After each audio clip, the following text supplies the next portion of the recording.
Hello, YouTube. Prof Sales here with a live vlog. How is everybody doing? Great, I hope. Let me set up my tabs here so I can see what you guys are chatting about.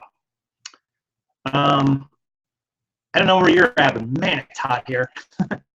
It has just been the 90s for, I don't know, feels like a couple of weeks now. I'm just over it. I'm ready for fall. I don't know about you guys. Let me just go ahead and mute this. Chatting about. There we go. And that'll pull up the chat room here in a moment, so I'll be able to see what you guys are saying. Hopefully you guys can hear me okay. Let me know if the sound is all right. And now I can always switch to my other mic. Hey, Mark, how are you? Human here in Philly? Yeah, same here. It's like just, you know, it's, let me see what the temperature is here. It's 90 degrees, but it feels like 97. Scratchy, sound isn't okay. God, lady, I swear, I'm so over this camera. This is supposed to be like the best, one of the best webcams out there. Let me try this. Hang on.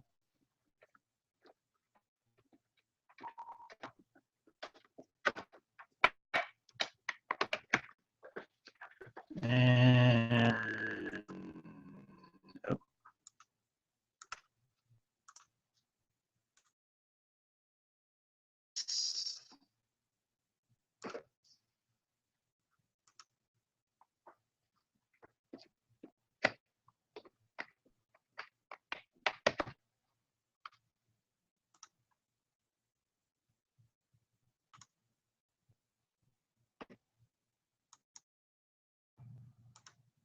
Wow, it's like it won't even find my mic. Huh, that's interesting.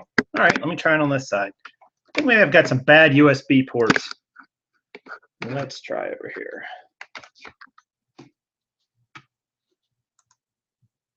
Nope. Is that any better? Can you hear me? Ah, great. It's like a challenge every day to figure out the sound. Go figure. All right, so hopefully you guys are having a great day and you're able to having some good sales, whether you're listing or finding good things to sell and so on. I was doing my month end today, so I thought I would share with you those, how I did. I actually, I don't like giving out my exact numbers. It's kind of it's not because I'm hiding anything, it's just because, I don't know, you tend to get a lot of hate about your numbers. Like there's nothing positive about them, basically. Whatever you say, some people are just going to take it and accept it and go, oh, okay. And then there's another group of people out there who will say, well, that sucks, or I don't believe you, or it's this, or it's that. You know, you could say you made $10 in a month, or you could say you made $1 million in a month. And there's just there's no way to please everybody who's listening or watching. So I tend to just tell you about goals and so on. But I did make my goal for July, which was great. That included, I had over $500 worth of returns on Amazon. So I think I might have mentioned earlier on this show that I had a $300 sale that was returned, which I picked up for 20. So that kind of sucked, but I still, and I just missed my Amazon goal, but I blew eBay out of the water. eBay, I guess I ran up about 60% over my goal, which was great. A lot of that was sale numbers, so the profit wasn't quite as good, but I'll still take it, you know? And I basically ran up 20% to my goal for the month between the two, and a couple other little things I sold, you know, sort of offline and so on. So I was happy with that. You know, it's the highest number I've hit this year or in the last year. So, you know, my listings are not quite where I want them to be. I'd wanted to have 1,168 listings. And as of this morning, I was at 1041 between all platforms. So not quite there yet with that. So I've definitely got to take some steps to get that in line. You know, and that's for a variety of reasons. I did not focus as much on Amazon FBA the back half of the month as probably I should have. eBay was better, and I did list quite a few items over the back half of the month. But you know, sometimes it's like you push in one direction and get pulled in the other, and that's kind of what happened. But no excuses, just didn't hit the number. So for this month, my goal is to be at 1285 in listings. So I've got to pick up. I need a net 200 more listings between Amazon and eBay. That's definitely doable, but I got to get on the stick. You know, we just bought over 100 pair of jeans, you know, a couple days ago. Excuse me. So, you know, plenty of good items to list there for eBay. Obviously, I'll sell through some items. I'll have to make up some of that with Amazon as well. But you know, I'm kind of in that weird spot, guys, where every month I'm running short on capital because I'm spending it all and then I'm listing it, I'm putting it in my pipeline. But then about the time that the end of the month comes around is when I have a lot of large bills that I have to pull money out from my business. And it just sucks. So, you know, it takes a big hit. It's like my biggest expenses are right here at the beginning of the month. And I you know, it's probably that way for a lot of you guys too. Maybe you have a house payment or rent payment. Maybe you have a car payment, you know, credit cards, whatever, student loans, but they all hit right around the beginning of the month. And it always makes me take a big chunk of capital right out of the business at the beginning of the month. So I kind of have to plan for that and spend my capital in the last week of the previous month so that I'll have enough items to go ahead and, you know, get them listed and, you know, keep those sales coming in the first and second week. So anyway, that's a little bit about the goals. Nothing too crazy there. I spent some time today looking for better inventory solutions. I've not found it. I have noticed something.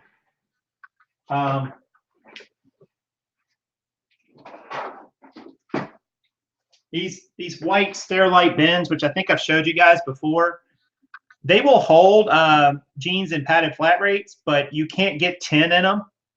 So it's kind of a problem, and they don't really fit well on 36-inch shelves. These are just a little too wide, really. These are about 15 inches wide, so you would need a 48-inch shelf, and even then it's tricky because you really usually don't have a true 48 inches on a shelf. The support poles get in the way.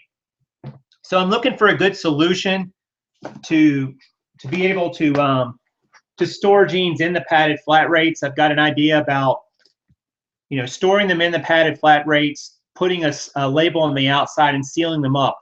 That eliminates environmental issues for the most part, wherever I'll be. I don't have to worry about it.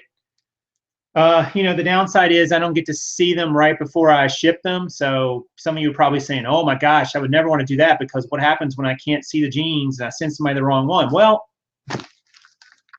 that can happen. You know, I mean, you just got to get it right in the first place. But what I really want to have happen is I want to be able, you can see my black shelves there in the background. I really want to be able to have basically three columns across each one of those rows, which would be a total of 30 jeans on a shelf.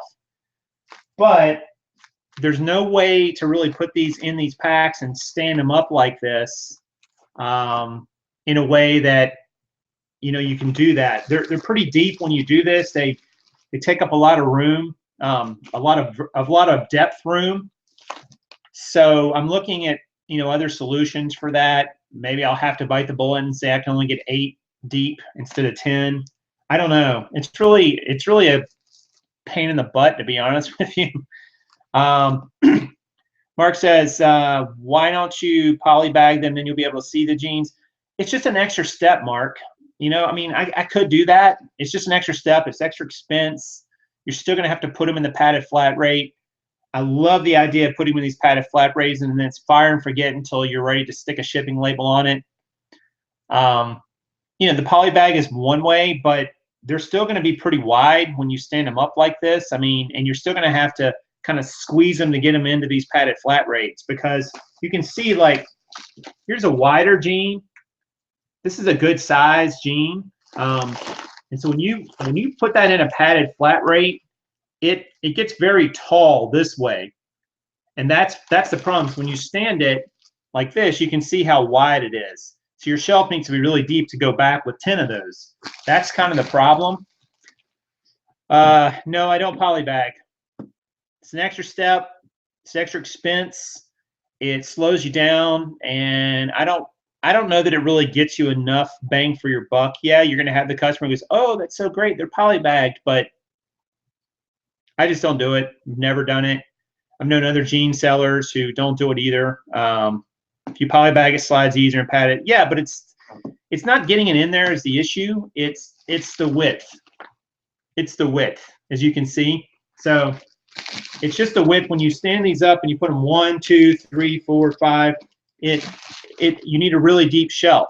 And these don't lay on top of each other very well. They would slide off. You almost have to have them in a container of some sort.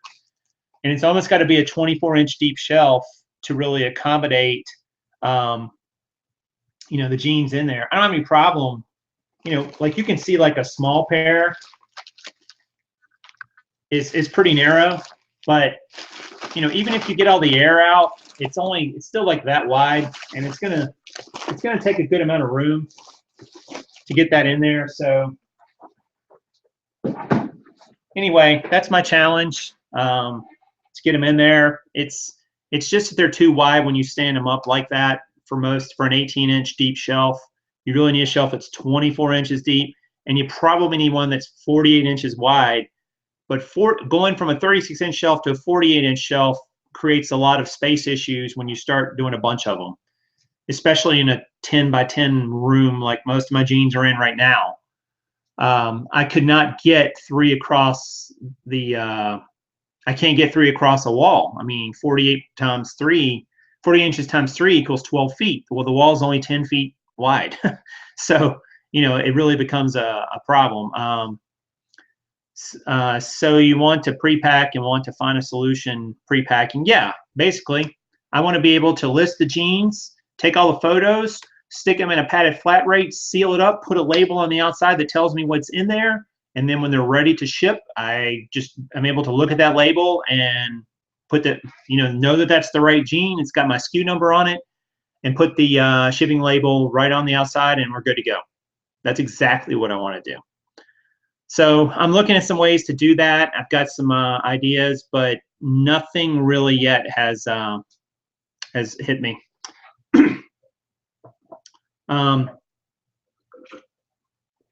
Do you have room for a few retail racks in a corner of the room? Circular ones will hold a ton, as well as long multi-tier ones. Find them on Craigslist. Yeah, M. Cole, it's not so much that I need to be able to store them or have the space to store them. That's not an issue. It's to be able to store them in a way that makes them easy to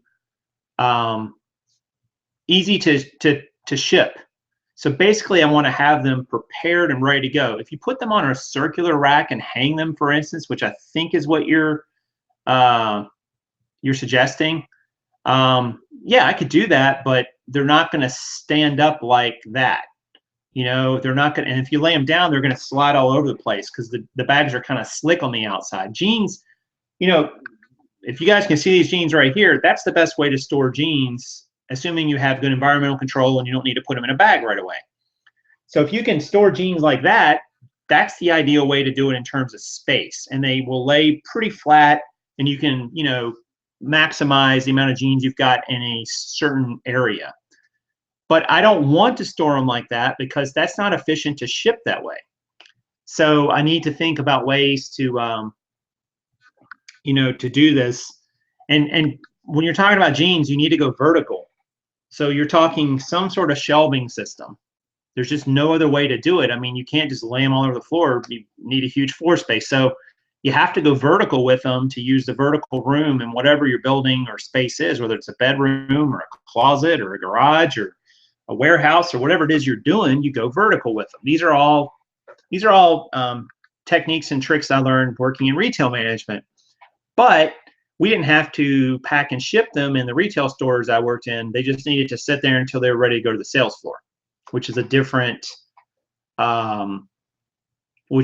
proposition altogether. So just figuring out a way to do this is really challenging right now. It's really quite annoying, to be honest with you.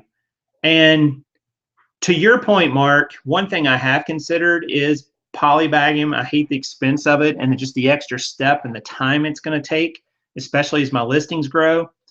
But that would solve sort of some of the environmental issues. They could be polybagged, but then they could lay on a shelf. Again, I'm not sure how slick they're going to be and will they slide off. I don't know. Maybe they might. But that is one issue, and I would just get them and put them in the padded flat rates once an order came in. But man, I love the idea of putting them padded flat. The funny thing is like you only need about 10 inches right across here, and they make cardboard bins that are 10 inches wide, and they're not expensive. They're not as expensive as a plastic tub or tote would be, but ultimately, they're just not in the sizes I need yet. I can't find one I need one that's 24 inches deep, 10 inches wide, and it needs to be, close to 8 inches high to really make it work. So I haven't found that one yet. It might be out there somewhere. They're cheaper than boxes and totes. You typically can get those cardboard ones for less than $1 a piece, and they lay flat until you're ready to build them and use them, and they would work perfectly. I just haven't found the one I need. Use a larger tub and lay them down. I mean, I can, but the problem is, Mark, is when you go to find one, you're gonna have to leaf through every single one. They're not gonna stay. If they don't stay in order, then there's not a lot of point in your inventory system. I mean, yes, you can get to the right bin, but if you have to search through 10 items every time you go to it, that's not very efficient.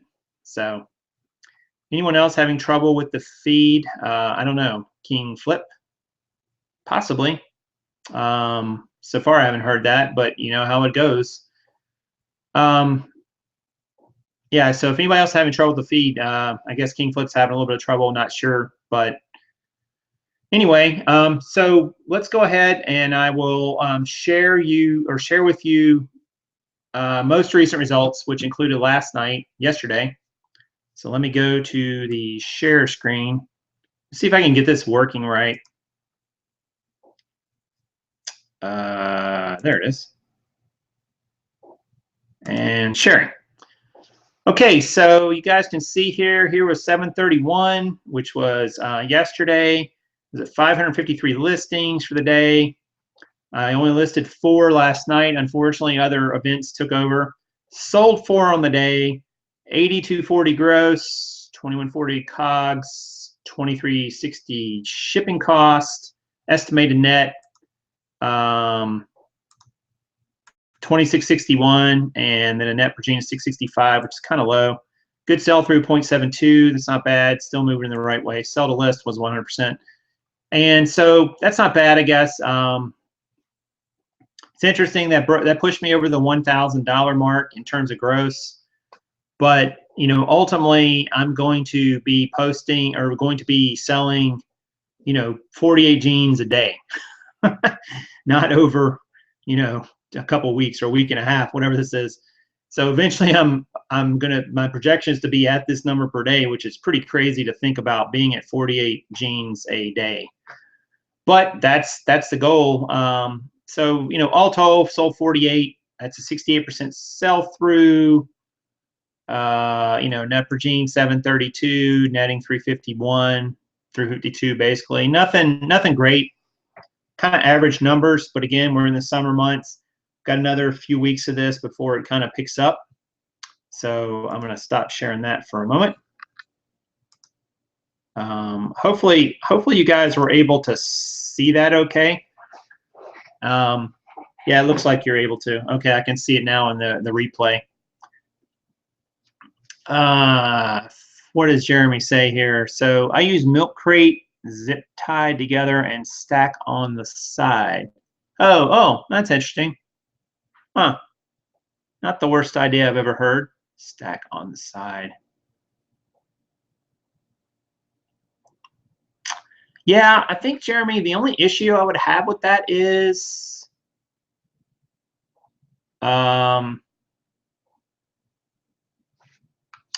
I think if you did milk crates like that and you stacked them on the side, like it seems like they would slide around an awful lot when when you pulled one out.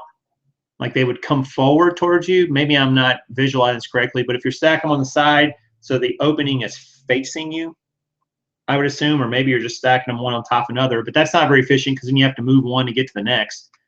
But yeah, it would definitely work. Milk crates are, so the opening is facing, yeah. But if they're in the padded flat rates, Jeremy, like I'm talking about, when you pull one out, you're going to have to kind of keep the others from coming out too. It's going to be really tricky to keep it from sliding. Potentially, maybe if you could put something in front of half of the opening so they would have kind of like a little barrier. I don't know. It's not a terrible idea, but just have to kind of think about what that would look like. That's definitely a possibility Jeremy has brought up there. I don't know how cheap I could get the milk crates, though. It's all about, the cost to buy an inventory system, guys, which can be very expensive. I've got someone here in town who deals a lot with things of this nature, and I've put in a call to them to help me out and say, hey, is there any way I can get like cheap shelves or things like that? So maybe they will come back with something. Don't know, but yeah. So that's a potential. Leave out of padded, just tag each pair. Yeah, and that's what I'm thinking about, Jeremy. I mean, the reason I really want them on the reason I really want them in the padded, Jeremy, is because then I don't have to worry about environmental conditions because they're sealed up and they're ready to go. I just have to. I can even put my shipping tag right over the inventory tag if I want. I can put that right where the shipping tag is and just cover it with the shipping tag. So, very simple. They're ready to go. You just have to find the right one and off it goes. But I don't know. I may need to rethink it. It's a work in progress. It's in flux. Hey guys, if you wouldn't mind, down below, please hit the like button if you're enjoying this video. I would appreciate that. So we got about 14 or 15 people watching, so a few likes would be much appreciated. And let's see, what else have I got on here? Sorry, somebody, I think I just got an email. Nope. Okay, so yeah, things are moving along. There's a couple other things I want to do in terms of, moving out. I still have my books from my 3,000 books that I got a few months ago. I'm going to look for some ways to move those kind of quickly here and get those out of my garage. I'm just tired of looking at them more than anything else. And I might even make somebody a fire sale deal here. And, I'm still selling them. They're still selling on Amazon. I think I've sold 3 or 4 in the last couple of days. I mean, they just, they come in dribs and drabs. So I've definitely gotten my money back out of those and then some, but I would like to move the rest of them out just so I can reclaim my garage, which would be nice for all kinds of things. So that's on my plate too. The weather's just been so brutally hot, guys. It sucks to go do something like in a garage when you just become a sweat monster in like 5 minutes. It's crazy. But that's on the agenda as well as a few other things. I am still working on. Sorry. Sorry, I just got a funny text. So, there's a few other things I'm working on as well, just in terms of, what else I'm going to be selling and so on. I still have DVDs they're selling.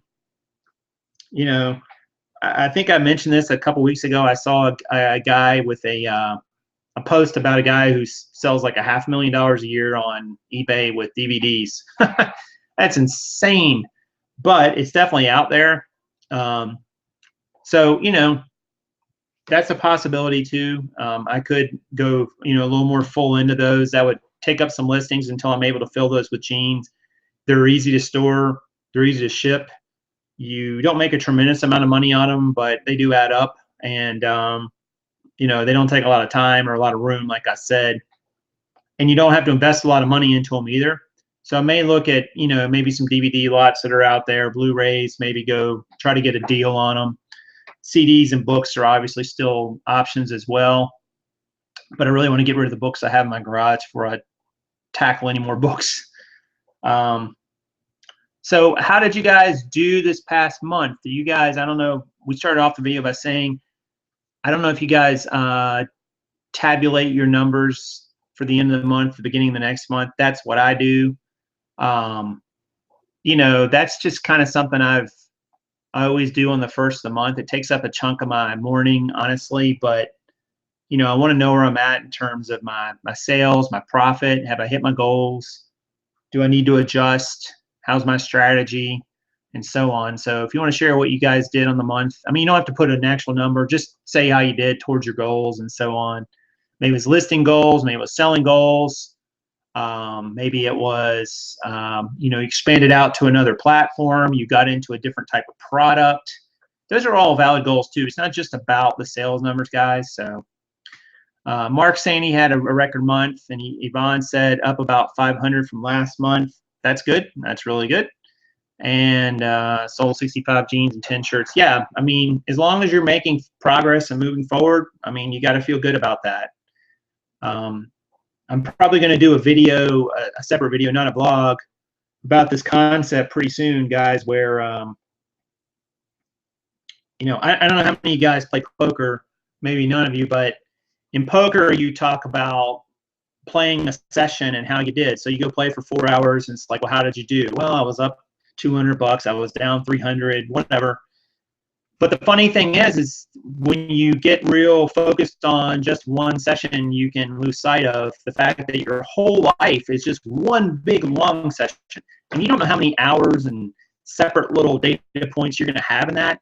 And that's kind of what business is too. It's all just one big long session. You don't know how long you're going to be in this business. You don't know how long you're going to be selling and reselling or an entrepreneur. You just don't. So you don't want to get too caught up in any one day or week or month, and maybe even not even a year, because, you know, it's all one big long session. So you have to kind of just take it in stride and say, you know, you're going to have ups and downs in this business, just like you do in a game. Yvonne says, ride the variance. Yeah, there's definitely variance, and there's variance in selling, and you don't have any control over it. The sound is bad. I just got a text. Well, that's not good. Let me see if I can fix that. This sound is always just so crazy. I don't know why it does this. I'm not a big fan of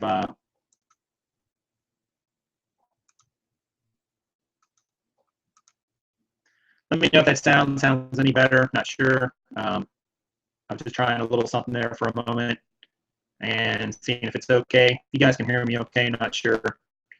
But Yvonne said she's a pro-am poker player. Nice. Haven't been the same since I went on vacation in June. Yeah, vacation will wreck your results sometimes, but it's fun, right? Gotta have vacation. Still down, not getting enough done. Underwater. All right, hang on. Golly, this sound just drives me nuts.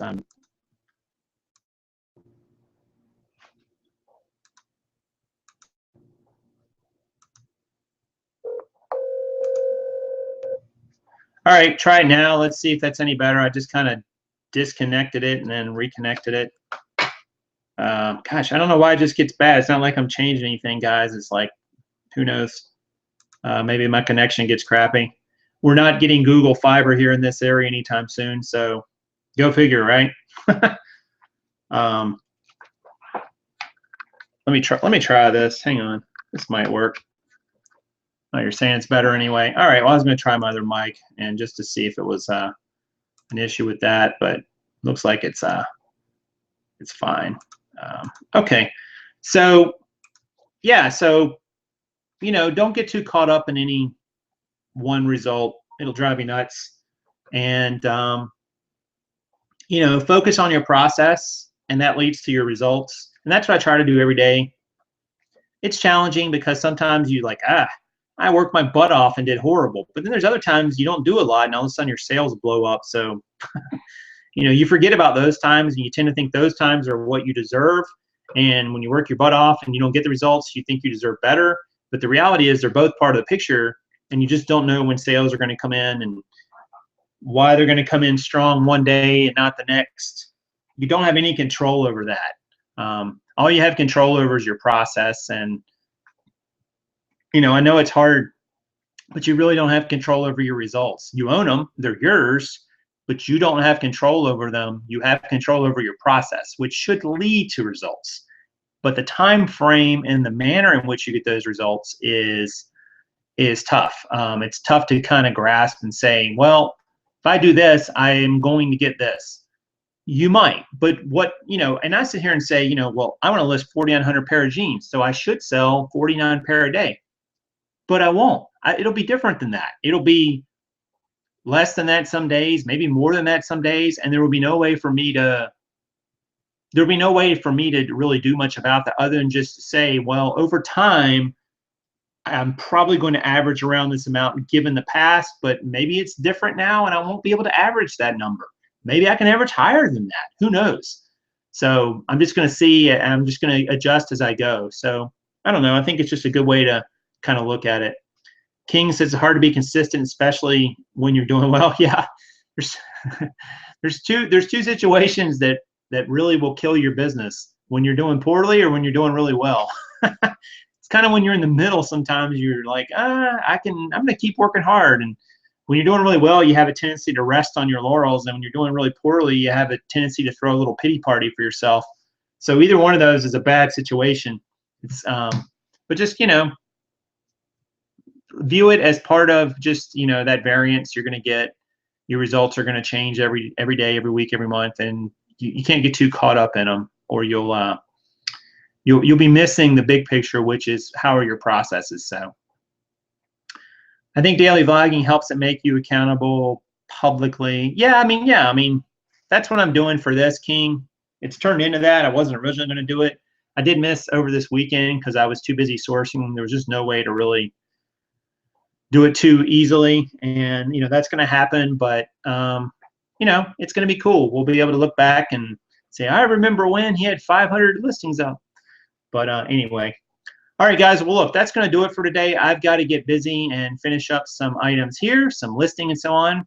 Please hit the like button down below if you haven't already. Hit the like, hit the like, hit the like.